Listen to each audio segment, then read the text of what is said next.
moji sem Nina. Jaz sem Erika. In danes vas pozdravljam na tole iz Šentanjeva nad Prevalami z lepe Koroške in danes delamo z Eriko pir in kruh. Namreč tole v dolini spoda je bo včasih ogromno mlinov, med drugim tudi lahko v mlin še vedno piščete kot muzej na prostem.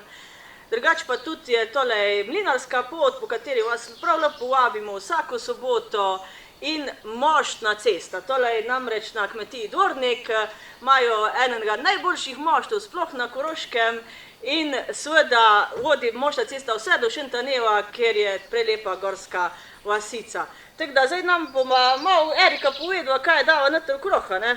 Pri nas doma sami sejemo, žanjemo in seveda meljemo našo domačo pirino moko, ki je res ful dobra. Tako dobro, da smo iz nje začeli delati tale naš ekološki pir in kruh.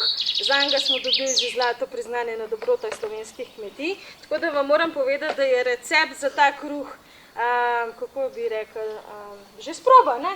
Ja, da je dober. In danes v tej posebni priložnosti vam bom ta recept tudi povedala. Da ne boste rekli slučajno čez Gorenjce, da smo kaj škrti ali karkoli podobnega, ker jaz sem Gorenjka. In ti rada deliš. Delim znanje, tako da delim znanje, ki sem ga pridobila na Koroškem, tako da bomo kar začeli.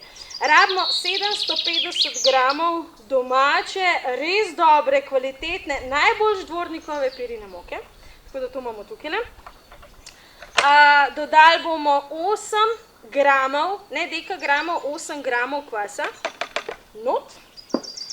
Potem imamo 15 gramov ekološkega sladkorja, 15 gramov soli, not. 30 gramov ekološkega olivnega olja.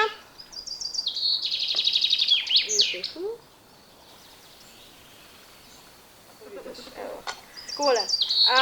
Začnemo gnesti. Dodali bomo pa še 400 ml tople vlačne vode.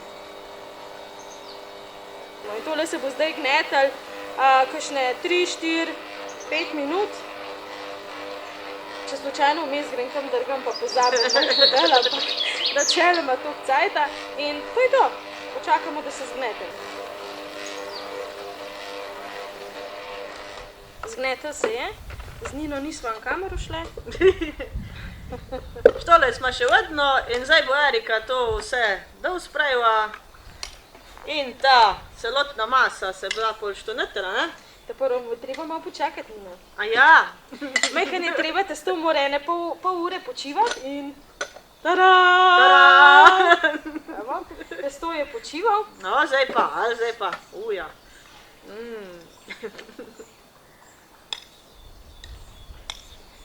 Laga še enkrat zgnetete, čistko za majhen, ampak mi bomo danes tole kar dali noter.